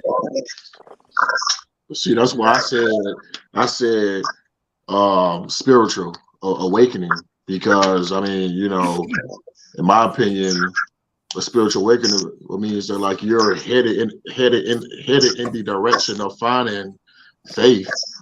But you know, in my situation, I was just saying, you know, how do you navigate or, you know, try to maintain when your partner is on a path? Y'all may not be like on the same path right now. Not to say that I'm not there, but it's just that, you know, it takes time for me to, you know, get to that level because I'm still trying to figure things out myself. And on top of that, I'm like, well, you know, just with everything going on, you know, you just kind of question certain things as well too. So, you know, that's why I raised the question, like how do you balance that out? Because I'm quite sure every man has been there to where, Oh yeah. you sit back and you like, well, things going good on my end. So, why I gotta change. But, you see your partner changing and it's kind of causing friction in a way because she's one place and you another place. Yeah, and guess what? That's a valid point that you brought up, my brother, because my testimony is this. With me and my wife, I grew up in the church. You know what I'm saying? I was a preacher kid, but even before my daddy became a minister, I was like growing up in the church. My wife, however, she didn't grow up in the church like I did. She was kind of like in and out, go there, you know what I'm saying, now and then. But I was in the church so much, so when I got really like on my own and grown, I would rebel. You know what I'm saying? Like I rebel against, and I just want to do my thing. I'm tired of church. I've been there every Wednesday night, every Friday night, every Sunday morning, every Sunday night. Bump church. I'm about to do my thing. You see what I'm saying? But my wife, however, she had a hard childhood, but then when she got a relationship with God, we and her wasn't on the same level. She was seeking Christ after him, and I was the one that was running away. I ain't want nothing to do with it. You see what I'm saying? But however, the roles changed. She got to a point that she was like, okay, I'm done with that. And then now I'm on the ministry. I now became a youth minister. I now became a minister. I'm preaching the gospel. But what helped me to realize was in my downfall, she was strong when I was weak. So guess what? I had to reverse the role. I can't bash her. I can't force her. What I gotta do, I still gotta love her, and I gotta be kind, and I gotta be patient how she was with me. So that had helped me, you know what I'm saying, during that moment to be that example for her, because guess what? She was ahead when I wasn't, and I knew better, and she really didn't at the time. And then the role changed. Yeah. Hey, boo. Hey, And you're right. Bernard, can I piggyback on that for 2 seconds? Yeah, go ahead. Go ahead. All your mistakes, and all the things that you done done, all the recent things that you done, those are the things that make you want to change. You don't have to do it because that person is in the ministry. That person is more, not saying that you don't love the law or don't know the law, but that person is more down into that Bible more so than they used to be. Me, you look at all the things that you have done and all the mistakes that you have made and all the person that you done hurt and all the stupidness that you done, all of that come into your plate and all of that come into your mind to the point where you say, damn, I don't even want to do all that crap no more. That's what puts you closer to find yourself reading the Bible. That's what puts you closer to find yourself saying, you know what? I need to correct some stuff. I want to head in that direction. At least I want to know more about that direction until I can get myself in that direction. Yeah. So I think that those are the things that you gravitate to, and those are the things that you let go. Those are the things that you let go and say, you know what? I don't want to do all that childish stuff no more. I done did that. Right. I done been there. I want to grow. Time is short. People are leaving this earth. I'm not getting any younger. I want to progress. I want to have more. And if I want more, then that means I have to give more. Then I have to listen more and hear the Lord when He speaks in my ear. So you will gradually start changing when you don't even realize that you're changing. Yeah. And then you find yourself doing the same thing that person doing, and you're like, wow. Hey, I'm gonna go tell the next person how to make that transition. Right. And you're absolutely right. But my thing is this. I think what Big Man is trying to say too is that and that was my own testimony. That's all. Right. And I understand, what Big Man was trying to say, and we ain't trying to, sometimes, man, all us, we all, have our situation, but sometimes I think more is like you have to be patient. Just because you found the Lord and you being a minister, whatever, you have to be patient on your mate, because your mate, eventually don't criticize them or any, and that's a man and a woman. Eventually, if y'all working together, they gonna come. But don't force the food down their mouth if they ain't ready to eat it. You know what I'm saying? And at the end of the day, you have to be patient. If you love that man, if you love that woman, just because you caught it first, don't mean that they're gonna catch it the same time you catch it. Am I wrong or right? You're right. Yeah, yeah, You're right. yeah. I But you're think going to catch it because you're talking about the law. So you R. going to Kelly catch it song, eventually. like an R. Kelly song. Somebody, what R. Kelly and the law don't go hand in hand right about now, Sean. what thing I'm realizing now We're not is we're so not like over the question because we got like 8 minutes. hold 9 on, who minutes. that? I don't know. Yeah. We can't hardly Come on, hear. Mike. That's Big Man. Big Man, that's your Oh, yeah, okay, Big that was Man, Big that's Man. your Oh, okay. you All right, have how many minutes we got, Jew? like 8. What was the Okay, hey, question? I'm gonna go to the panel. Hey, great show. I love y'all. I'm gonna give y'all last word. What was that question? I wanted to answer. My I fault. wanted Sean to finish the R. Kelly reference. Hey, Trying to the see where he question- was going at with that. man, man, we done went all, hey, Jew, we done went all over the place. The question was, if you become a minister, that ain't the question, but this is Yeah, what we because I talked never about. got to answer mine either. I Hey, want to hear question- Sean you're a minister finish and that your R. wife Kelly not a the reference. question minister. was How do so you like make if your that? wife How do you make that adjustment? Huh? It was basically the question came was if you're a minister, right, Jew? Okay, and your wife not a minister, but at the end of the day, y'all having little conflicts in your home because you may not be ready and she ready. We trying to say, how do you balance that out? It just takes time. That's all it takes. It takes time for that man or that woman who is not ready to get ready. You can't force them on any of it. You just gotta. It takes time for everything. Mm-hmm. Okay. All right. I thought it was something else. I thought it was a different. No, well, how do you basically how do you gravitate towards Yes, bettering yourself towards it the Lord was. if your mate's there, you're not there yet? So let me I want to hear jump, that R. Kelly jump in. Let me jump in real quick and answer that if I Yeah, could. go ahead. Go ahead, bro. Okay, so real quick, because I know we don't have a whole lot of time to get to the down and the dirty. So number one, the one thing that we all need to remember is this is a journey, an individual journey to find the Lord for yourself. You can't save your mate. Your mate That's why I can't say, save yeah. you. You follow me? So that's number one. So we need to have a personal. That's why they say you need to have a personal relationship with the Lord for yourself. God knows each and every one of us. He knows your quirks. He knows your personality. The problem is we think when we get saved, we think God wants to change you.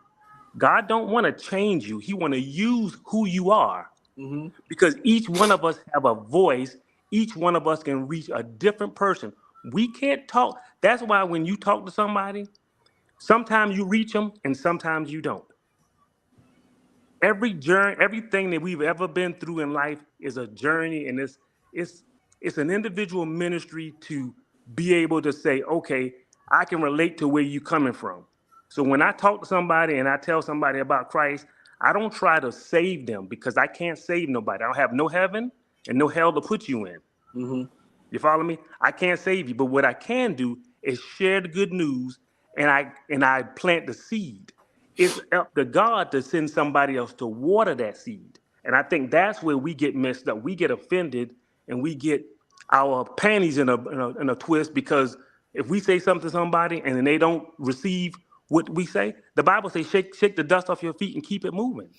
Yeah. But we get offended because they didn't receive what we said. God didn't say that person's going to receive what you said. I just want you to say it. Yeah. Yeah. You follow me? So Yeah. with your wife or your husband or your wife or whoever, just say what God is telling you to say, and that's all you have to do. You don't have to worry about nothing else. You won't get offended. Your job is not to save anybody. Yeah. Our job is just to tell the good news. Tell what he did for me, share your testimony, and keep it moving. Yeah. You're absolutely right. Hey, I That's just it. want to thank all y'all, and this is what we're gonna do because it's so juicy. Hey, Next Saturday is going to be part 3 with Homeboys and the Hangout. And we'll pick up on that because I think we had I think probably got a lot of audience in there, Jude. You know what I'm saying? Because we hitting. They never seen us as black men having conversation like we having conversation. The first thing come to their head is, oh, we gonna do this or we gonna now. We are very intelligent young black men, old men that trying to do the right thing. Thank y'all. So hey, I'm gonna go with this. I'm gonna start with Jewish, Big Man, James, Reggie, Sean, and Todd. Hey, Jules, last word. Last words is go to ATR Media Group. Y'all can see the Savannah issue right now. Y'all can get it. ATR Media Group. It's all our magazines are on there. You can get all of them. You can also go to Amazon and order one of my books. I mean, you know, it's a shameless plug. I got 2 books. They're out right now. See how thick that they are. You know, so go order my book. This is my book of poetry here, and this is my autobiography. I'm sure you'll like it. There's 2 versions of the autobiography: the soft version for $19.99, and it's the hard version for $39.99. I'll sign the book. I'm gonna have a book signing soon, so y'all get ready. We have everything for you here at ATR Media and Our Black Media, and we're y'all ain't seen nothing yet. There you go. All right. Hey, you did a last statement, but last word, Hey. Big Bang. Hey there. So no, I joined on late, man, but I just want to say this here. I appreciate y'all for having me on. To kind of piggyback off of what we were just saying, one thing that I learned is that as a man, if you really control your household, you set the tone with almost everything. To where, like once you first get in there from work or whatever, you got to know like how to set the tone or whatever. You can't come in there with attitude, or you can't bring in what happened on the job into the household, because then that's going to affect everything else. So like for me, I'm just learning on how to set the tone in my household. Also, I'm learning on how to love my wife and kids the right way. So there's no conflict, or that way there. I'm at year 5. Luckily, it'll get to year 10, 20, or 30. So yeah, that's my last little spiel. Right. Last word, JB. Yeah. I just want to say appreciate being on the show. Nice meeting Todd. I know everyone you too, else. my brother. But I want to yield my 30 seconds to the distinguished politician named Sean. I want to give him my last 30 seconds so he can fill me in on what he was going to say about R. Kelly and the law. Okay. All right. Hey, 10 seconds, Sean. You got 10 seconds. Fill it in. You mute. That's what I thought. Those 2 names shouldn't go together. There you go. Hey, go ahead. Like Reggie. a R. Kelly song. Go ahead. You're going to get Sean. the Lord. Say what, Sean? Like a R. Kelly song. You're going to get the Lord. Okay. Hey, go ahead. Hey, last word, bro. Last word, brother Reggie. Just great. It's a great show. I'm glad I came on. Sorry, I apologize for being coming on late. But I will definitely piggyback and ditto what you said, Bernard. And this is a good show so America can see black men, Yes, sir. black African American men talking about politics, talking about family, talking about love, talking about relationships, talking about religion. You know what I'm saying? We ain't all out there doing all this crazy stuff that the media that would portray us to be. You know what I'm saying? Yeah. And that's the trick right there. The media will portray us as a certain type of individuals when that's clearly not the case. We are family men. We do love our family. We do love our wives. Mm-hmm. You know what I'm saying? We do raise and take care of our children. You know what I'm saying? We do put our kids through school and education. We put education first. But that's not what America would portray us as. And that's the trick, and that's where I would wish that we would get to, that America would see a black man as those things first, then as something negative. Right. You follow me? Yeah, I got you. So that's my last words. We need to change America's perception of us. Yeah, absolutely. Hey, last word, Todd. Last word, Todd. Man, I'm just grateful and thankful to meet all you brothers. And just like my other brother was just saying just a few minutes ago, man, we having healthy, real conversations. As black men, you know how important that is. Because sometimes I ain't gonna lie, we get in the shell, right? And then we don't even want to talk about stuff. Like we just hold on to it, but not knowing, guess what?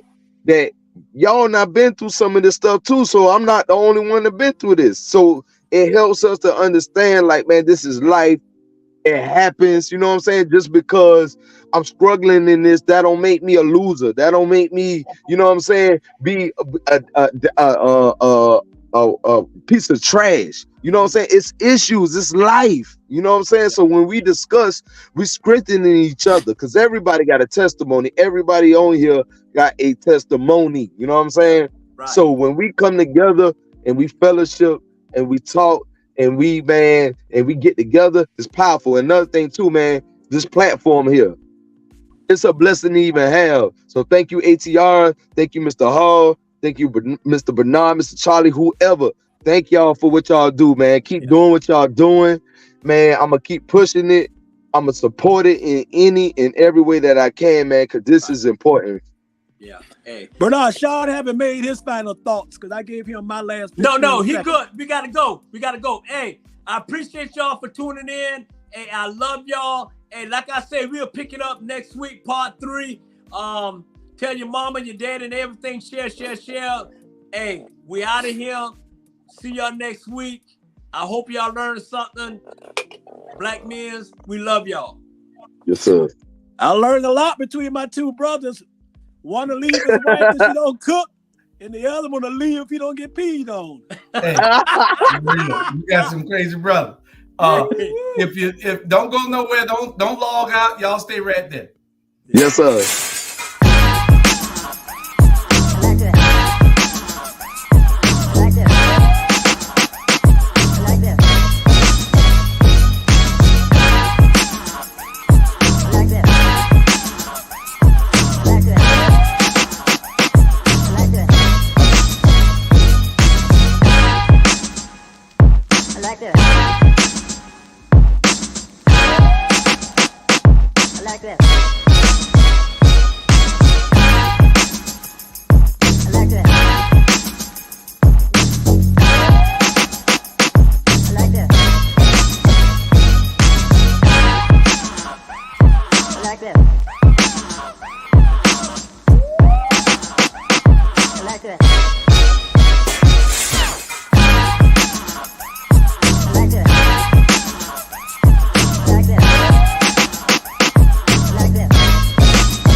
Like this.